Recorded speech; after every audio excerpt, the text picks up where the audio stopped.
नमस्कार, आपण बघू शकता नाशिकमध्ये जीवाला हळहळ लावणारी घटना घडलेली आहे। आयुष किरण भगत या 3 वर्षीय बालकाला बिबट्याने ओढून नेत ऊसाच्या शेतात ठार मारल्याचा प्रकार समोर आलेला आहे।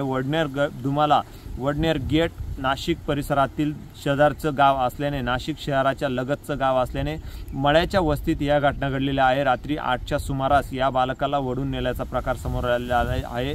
तरी ही घटना अतिशय धक्कादायक आहे। या घटनेनंतर रात्रभर बालकाचा शोध घेतल्यानंतर बालकाचा मृतदेह हा वन विभागाला तसेच स्थानिक नागरिकांना मिळून आलेला आहे। तरी ही घटना अतिशय जीवाला हळहळ लावणारी आहे। तसेच रक्षाबंधनच्या पूर्वसंध्येला ही घटना घडल्याने संपूर्ण परिसरात या घटनेची हळहळ व्यक्त केली जात आहे।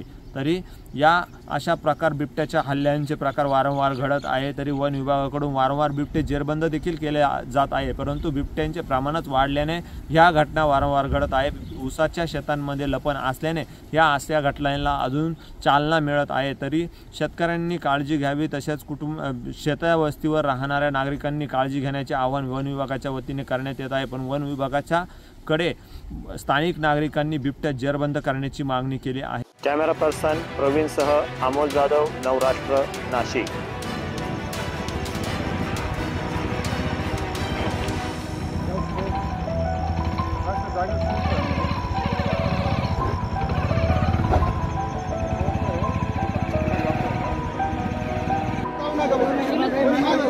नका जाऊ मागे, थांबा जराशी, अंतर ठेवा, अंतर थोडं मागे थांबा।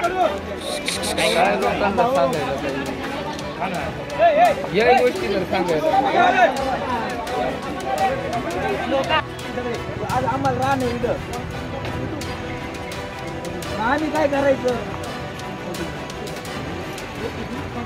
आज आमचं एक पोर गेलं, उद्या दुसरं गेलं तर मग काय सरकारचं। अरे दरवेळेस सांगायचं का? आता व्हा ना माग, तर का माग का सांगायला कोण